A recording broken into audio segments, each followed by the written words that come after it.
ಹರಿ ಓಂ. ಎಲ್ಲ ಸಂಸ್ಕೃತ ಅಭಿಮಾನಿಗಳಿಗೂ ಕೂಡ ವಂದನೆಗಳು.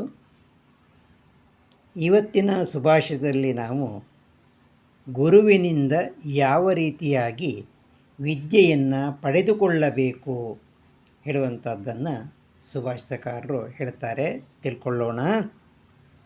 ಯಥಾ ಖನನ್ ಖನಿತ್ರೇಣ ನರೋವಾರ್ಯಧಿಗಚ್ಚತಿ ಏವಂ ಗುರುಗತಾಂ ವಿದ್ಯಾಂ ಶುಶ್ರೂಷುಃ ಅಧಿಗಚ್ಚತಿ.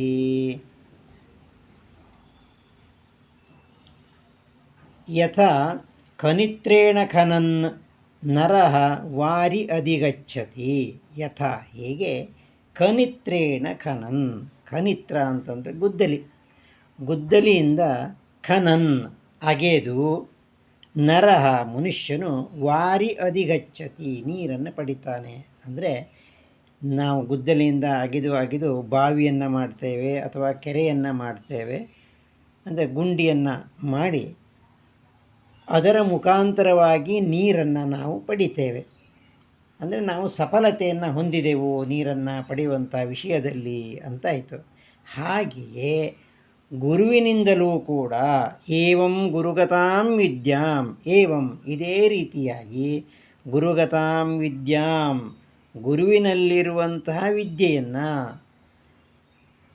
ಮಗು ಅತ್ತ ಹೊರತು ತಾಯಿ ಹಾಲನ್ನು ಕೊಡುವುದಿಲ್ಲ ಅಂತ ಹೇಳುವಂಥ ಒಂದು ಮಾತಿದೆ. ಅದೇ ರೀತಿಯಾಗಿ ಗುರು ಪಾಠವನ್ನು ಮಾಡ್ತಾರೆ. ಪಾಠವನ್ನು ಮಾಡಿದ ನಂತರದಲ್ಲಿ ಆ ವಿಷಯವಾಗಿ ನಾವು ಗುರುವಿನಲ್ಲಿ ಚರ್ಚಿಸಬೇಕು, ಸಂಶಯವನ್ನು ವ್ಯಕ್ತಪಡಿಸಬೇಕು, ಪ್ರಶ್ನೆಗಳನ್ನು ಮಾಡಬೇಕು. ಆ ಪ್ರಶ್ನೆಗಳಿಗೆ ಸಮರ್ಪಕವಾದಂಥ ಉತ್ತರವನ್ನು ಅವರಿಂದ ಪಡೀಲಿಕ್ಕೆ ನಾವು ಪ್ರಯತ್ನಿಸಬೇಕು. ಹೀಗೆ ಮಾಡಿದವಾಗ ನಾವು ಒಳ್ಳೆಯ ವಿದ್ಯೆಯನ್ನು ಕಲೀಲಿಕ್ಕೆ ಸಾಧ್ಯ ಅಂಥೇಳಿ ಸುಭಾಷಿತಕಾರನ ಅಭಿಪ್ರಾಯ. ಹಾಗಾಗಿ ಏವಂ ಗುರುಗತಾಂ ವಿದ್ಯಾಂ ಶುಶ್ರೂಷು ಅಧಿಗಚ್ಚತಿ, ಹೀಗೆ ಗುರುವಿನಲ್ಲಿ ಇರುವಂತಹ ವಿದ್ಯೆಯನ್ನು ವಿದ್ಯಾರ್ಥಿಯು ಪಡೆದುಕೊಳ್ಳುತ್ತಾನೆ ಅಂಥೇಳಿ ಹೇಳುತ್ತಾರೆ.